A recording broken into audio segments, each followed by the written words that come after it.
What's up, guys? Thought I'd make a quick video for you guys. It's only going on YouTube because GroupMe only allows 30 seconds or so on a video. It's going to be a few minutes long. I'm stuck at home today and I'm bored. My kids are napping, so I decided to get some Dryfire in. And while I was doing it, I thought about something that happened at work that spurred me to make this video to hopefully help some people out. If you do nothing but make fun of me for the video or my messy garage, that's cool too. But hopefully it helps somebody maybe structure your dry fire training a little bit better. So what's helped me a lot tremendously with my draw specifically is this drill I'm going to show. How I structure my dry fire is basically I just do 2 to 3 drills per session and 5 minutes per drill. So I only do 10 to 15 minutes per dry fire session. Usually one session in the morning. Sometimes I'll do an additional one at night depending on what nighttime, bedtime looks like with the kids and all that, or if I'm home.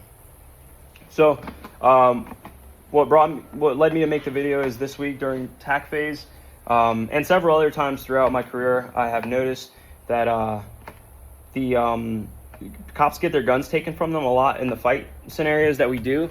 And the main reason why it happens, or that I've seen it happen, the main reason has been because cops are running their hoods down when responding to calls, right? So this is not to knock anybody. I know a lot of us do it, or riding around or responding to calls.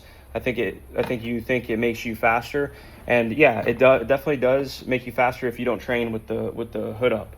If you don't dry fire at all, you're gonna be faster without it. Obviously, I used to do the same thing before I started training, and but I've learned along the years and in doing classes and scenarios that that hood helps big time if somebody's trying to take it, and the pros outweigh the cons. All the cons are pretty much nixed once you start practicing with the hood up. Of course, it's getting super windy right now, so my target's flying around. I should just tape it. But basically, I use these third scale size targets. They're a third of the size of a regular target, so that way I can simulate longer distances using shorter distances or smaller amounts of space, like in my garage. So I'm at 7 feet from that third size target, and that will simulate 7 yards. Basically, what I do for this drill to help me with my draw is I set my par timer for whatever my current level is. So I started at like 1.5 seconds.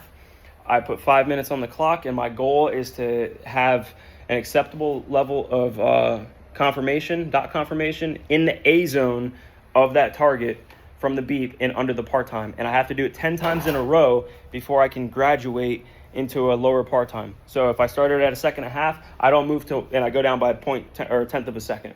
So if I started 1.5 seconds, I don't go down to 1.4 on the par timer until I achieve 10 reps in a row clean of that dot landing in the A zone before the par time.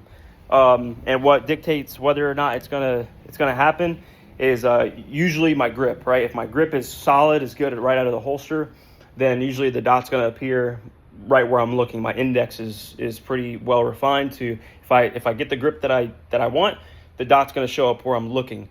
Sometimes I'll get hung up on whatever, and that's just happens.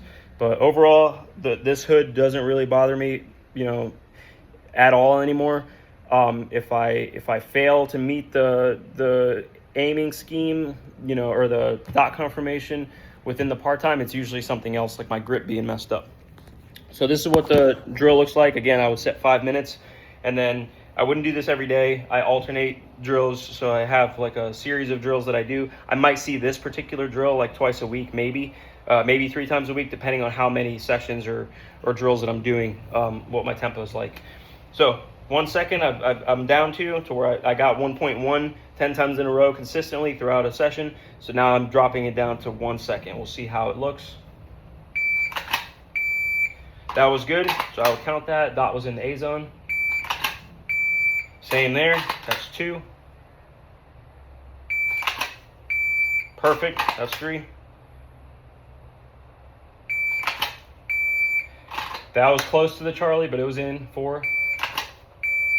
All right, I was in, and then for some reason, my dot, like I don't know what happened. I threw it over the right shoulder, so that messed up my rhythm. And now I would start over right within that 5 minutes. So I would go back to 0 and look to get 10 in a row again. So you're stuck here. If one mistake and you're stuck here at this part-time for quite a while. But it's a good drill for developing consistency and to give you guys confidence in using that hood, because it could save your life. You know, I don't put all of my confidence in these holsters, but I use them, you know, to help me out and make me feel less vulnerable, because that's what they're designed for. So anyways, that's that. Roast me on Group Me if you guys watched it, and then maybe I'll make some more if any of you guys find it helpful. And I'll see you guys at training on Thursday. Thanks.